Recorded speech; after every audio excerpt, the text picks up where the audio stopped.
Yo, what's going on people? It's your boy Huncho, back at you again with another video.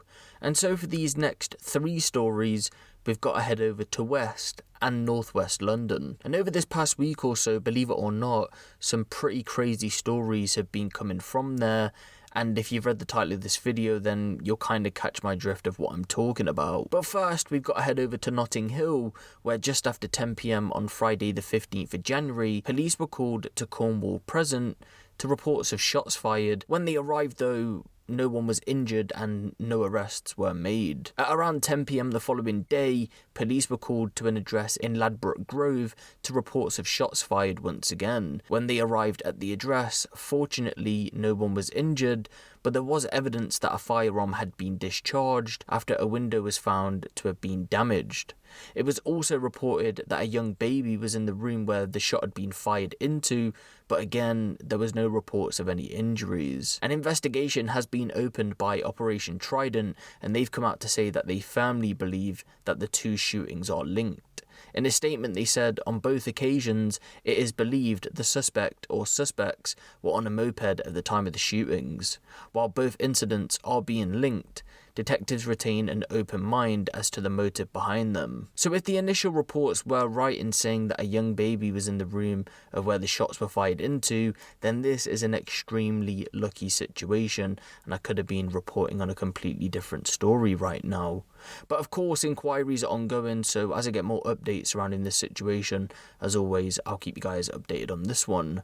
But moving on to our next story, and now we've got to head over to Southall, where there's been reports of a 40-man sword fight. At around 12:20 AM on the 17th of January 2021, police were called to King Street in Southall to reports of a disorder. When they arrived, the group of about 40 men who were allegedly armed with swords and bottles had quickly dispersed, and police would actually go on to make 2 arrests on St John's Road. The 2 males were aged in their 20s, and they would go on to be arrested on suspicion of violent disorder and affray. Martha Ahmed would go on to tell reporters that she heard a lot of shouting around midnight, continuing, "From what I heard from my husband, it was probably a standoff between groups of men. I didn't hear anything what was being said as I was in bed at the time. It's not the first time something like this has happened. It's Southall. I don't ever go out. It's not safe." Suki Danda said there was a ton of shouting.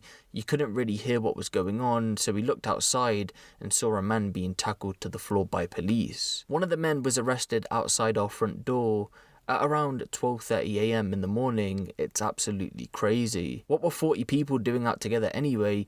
I wouldn't be surprised if it was gangs fighting. It's massively worrying. You don't want to go out at night. So as it stands right now, there's no reports in regards to any injuries or anything like that. I mean, everybody did disperse, so that's more than likely why. But you can only imagine if around 40 people were involved in this situation and swords and bottles were being used, then there was bound to be some injuries involved. But I am hoping that everyone walked away with no injuries. That would be the best outcome. And if people did walk away with injuries, I'm hoping that they're minimal, because this situation realistically could have ended up in a complete bloodbath by the sounds of it, and could have seen multiple people going on to end up dying. But moving on to our last story, and police are currently looking for a serial knife man, which has left 1 person dead, and whoever the knife man is has the potential to turn out to be a serial killer if his stabbing spree continues and people go on to die. So this all starts on the 11th of January 2021 at around 9:30 PM, where emergency services were called to Neasden Lane North near the junction with Hazelwood Court. When they arrived, they found 48-year-old Leon Street suffering from stab injuries, and despite best efforts, he would sadly go on to be pronounced dead at the scene. A post-mortem examination was held 2 days later on the 13th of January and gave his cause of death as stab injuries to the chest. 10 minutes prior to this stabbing, in a linked incident, a man was stabbed by a lone male near the bus stop close to the junction with Press Road. The 47-year-old was taken to hospital for treatment, but has since been discharged. He would go on to tell police that he was stabbed, and the man instantly ran away. A 47-year-old man and a 33-year-old man were both arrested on the 11th of January, but they were released without further action.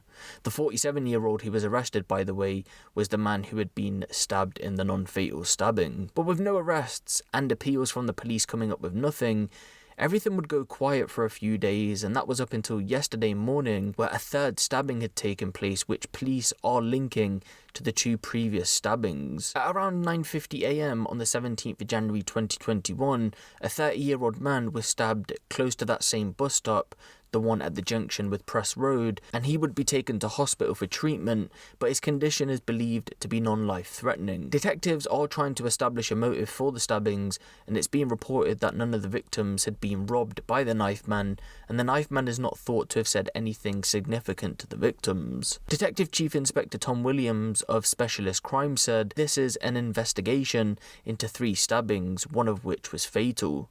I am working with a dedicated team of detectives to get answers for Leon's grieving family and for the other 2 victims. At this stage, I believe that all 3 attacks were committed by the same lone male suspect. He's a white man aged roughly around 30 years, and I think he was wearing a dark coloured jacket both on the 11th and the 17th. So as you can see, whoever's going around stabbing people clearly doesn't care about the police, because near enough a week later they were out again trying to stab people. Now, a serial killer, for you guys who don't know, is a person who murders 3 or more people, and say everybody died in this situation, the police would have had a potential serial killer on their hands lurking around northwest London. Right now though, he's being classed as a serial stabber, but if police don't catch him soon and he keeps striking out, this situation could be turning into something a whole lot more serious than it already is. But I do want to take this time out just to say rest in peace to Leon, and I do want to send my condolences out to his family at this very sad time. But let me know what you guys think of this down in the comments section below. Give the video a little like, and if you want the latest drill, street and music news out of the UK, be sure to hit the subscribe button and the notification bell. It's been your boy Huncho, and I'm out.